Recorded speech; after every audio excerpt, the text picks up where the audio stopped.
Hello, welcome to this video.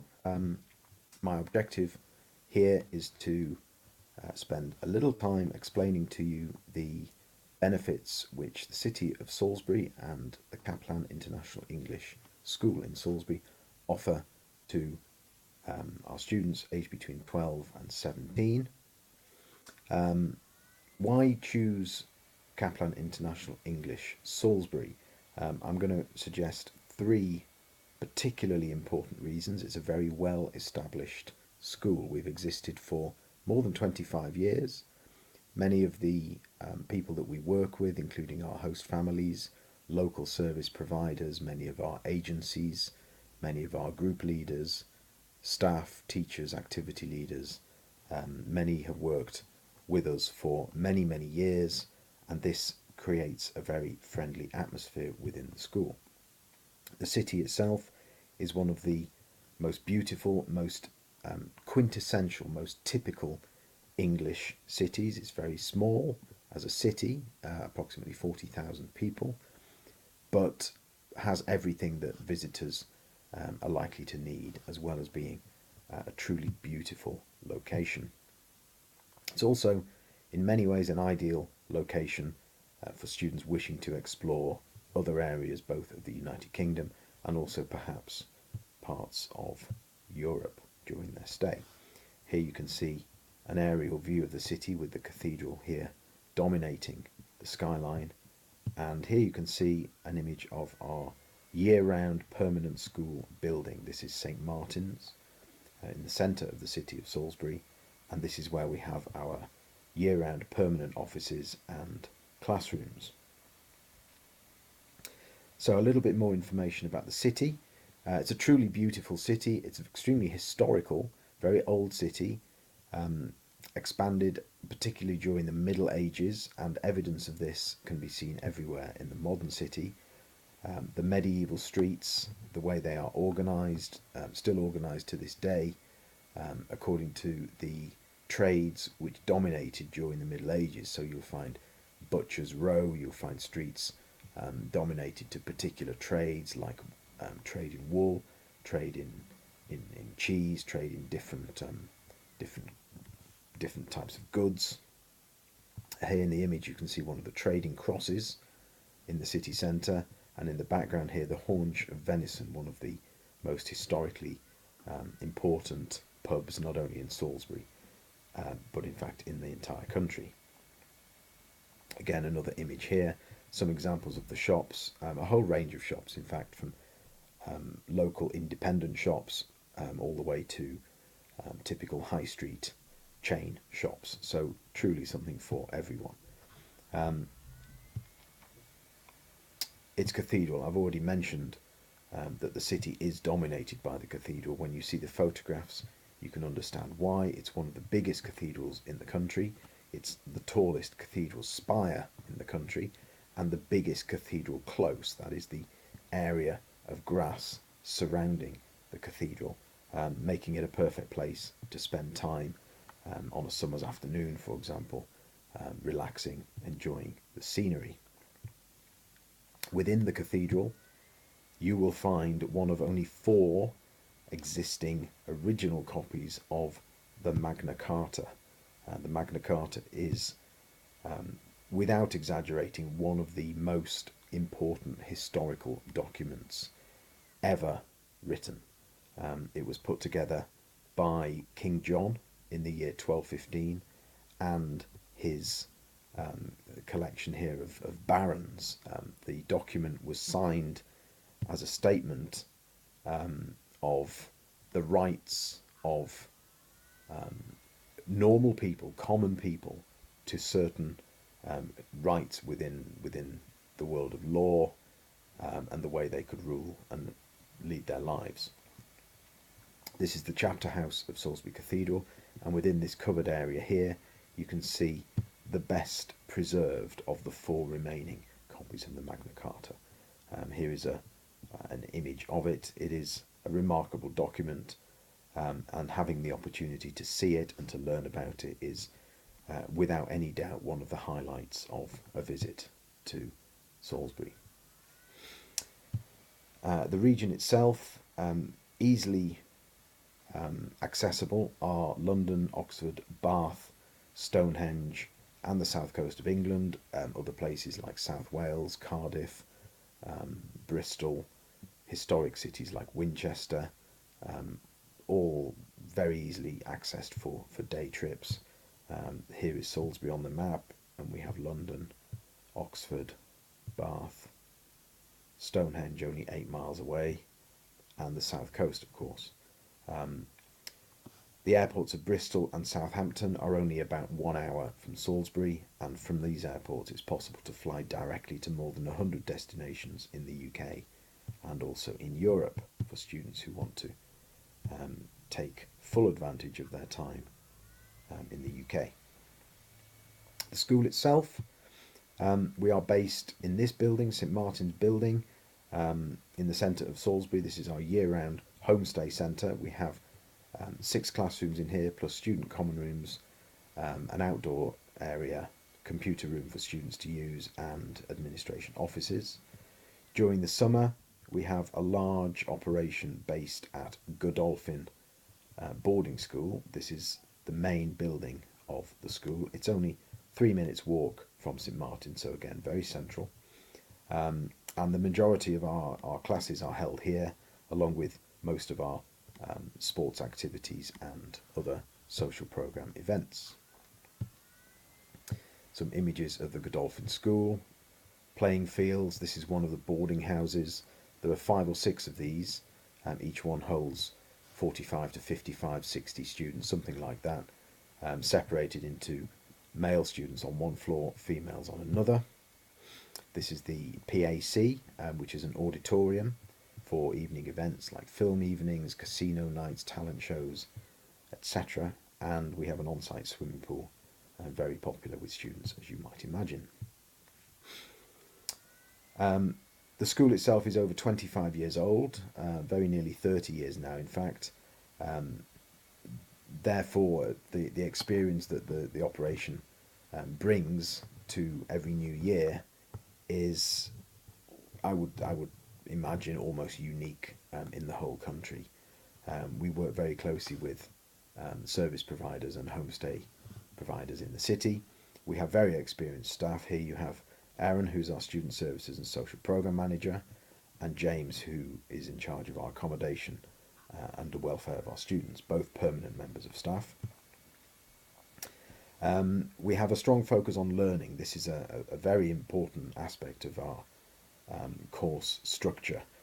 We recognise that students come to England not only for English lessons. In fact, as I'll explain a little bit later, the lessons themselves are really nowadays only a relatively small part of the experience that students have with us. Opportunities for learning are all around, and it's my job, I feel, to make sure that these opportunities are exploited. I'm well placed to do this because I am a very experienced teacher trainer, and materials writer. I've written and contributed to more than 15 published books, course books, textbooks, resource books, supplementary activity books, and I'm very keen to pass on this experience to our teachers. Accommodation, you can see here a typical host family. We're very careful to choose host families that we know will work with us to maximise students' learning and ensure that students are comfortable during their time with us. The bottom pictures here show, on the right, this is the canteen in the Godolphin residence. Excellent food, hot meals for lunch and for dinner, breakfast also provided, a very wide range of food and variety every day, so students can eat a wide range of different foods, and parents can be reassured that their students will be well cared for and will have a healthy and nutritious diet during their time with us. This is one of the rooms in one of the boarding houses, typical room. This one has 3 beds, some of the other rooms have 2 beds, all decorated in a very similar style and very comfortable as a place to stay. What is the key to our operation? I would say the fact that many of our students return to us year after year. We have students who've been to our centre in the summer 4, 5, 6 times. Teachers, group leaders, staff, they return year after year, and this gives the operation a very close family atmosphere. The social programme, on the whole, this is organised and monitored by our own staff. We run our own trips and our own activities, which is obviously an advantage because we know our students and we know their needs, we know the difficulties they may have, and we know how to help them, not only with the language but also with adapting to the culture. We have a dedicated activity support staff. This is made up of a large team of yellow shirts, we call them. These are our activity leaders who can be seen everywhere around the campus and around the city during the summer in their bright yellow t-shirts. Here you have 3 example weeks from our social programme for the coming summer 2017, just to give you an indication of the range of activities and excursions which we offer. Some on here are marked with an R for residence and some with an H for homestay. Every week is slightly different, but these give you some idea of the range of activities and trips that students can expect to enjoy. Focus on learning, a quick word on this. It's a very important aspect of our operation. A few years ago, 5 years ago, certainly 10 years ago, students came to the UK for study holidays and experienced 3 largely disconnected aspects of English language courses. Their classroom tuition, their lessons, which was in effect the serious bit of the experience, their social programme of activities and excursions, let's call this the fun bit, and the accommodation, typically homestay, the practical bit, providing them with a bed to sleep in at night and meals. All effective, all organised efficiently to ensure an enjoyable, positive experience for students, but essentially no connection between the 3. Nowadays, situation is rather different. Students can fairly easily access practice opportunities, exposure to the English language wherever they are in the world, in their own bedrooms, and they can do this via the internet, of course. They can do this via Skype. They can keep in contact with English-speaking friends through social media. Most of our students also have very frequent English language lessons in their own schools. So why come to England? Well, quite frankly, what the opportunity of coming to England offers is now a fully integrated learning experience. We're particularly careful within Kaplan to ensure that all 3 key aspects of our courses, that is the academic programme, the social programme and the accommodation programme, are as fully integrated as possible. So if students, for example, are going on an excursion to somewhere like Stonehenge, it's vitally important that we do whatever we can to ensure they have maximum learning opportunities while they are there. This means that we prepare students very closely in lessons before they go on excursions. Our activity staff are careful to seek out all learning opportunities during activities and excursions. And of course, after excursions, students return to class the next day and we review the experience and discuss what students have enjoyed, what they've experienced, what they've learned from being there. Same with the accommodation programme. A brief example of this might be projects that we set up between students and their homestay hosts. So students can have opportunities to interact with their host families during the evening, for example, and use their hosts not only as providers of this practical element of their stay, the bed and the food, but also as very important opportunities for learning as well. One way we do this is by producing student learning leaflets for all our excursions. This is one for Oxford, and here is another for London. We encourage our teachers to use these in lessons. We also encourage our activity staff to use them during excursions, during activities, and they provide insight into historical, cultural aspects of the places that students are going to visit and the activities that they're going to participate in. Very important aspects of learning. You can't really learn the English language fully without learning the culture and the history which underlie that language.